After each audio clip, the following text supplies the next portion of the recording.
السلام علیکم ورحمۃ اللہ وبرکاتہ۔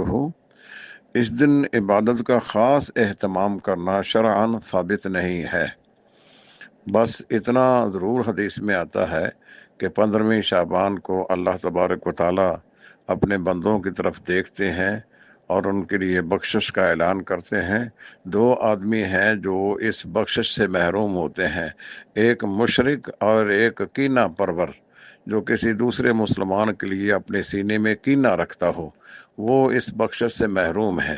بس اتنی سی بات ہے، لیکن اس میں یہ اہتمام کرنا کہ اگلے دن روزہ رکھا جائے، یہ اس دن کی خاص عبادت کی جائے، نماز پڑھی جائے، نماز کا کوئی خاص طریقہ ہو پڑھنے کا، یہ کوئی بھی حدیث سے ثابت نہیں ہے۔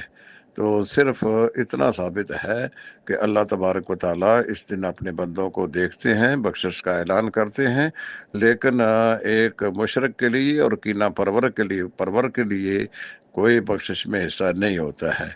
بس نہ روزے کا اہتمام کریں، نہ آپ کھانے کا اہتمام کریں، نہ کسی اور عبادت کا اہتمام کریں، اس کی کوئی ضرورت نہیں ہے۔ السلام علیکم ورحمۃ اللہ وبرکاتہ۔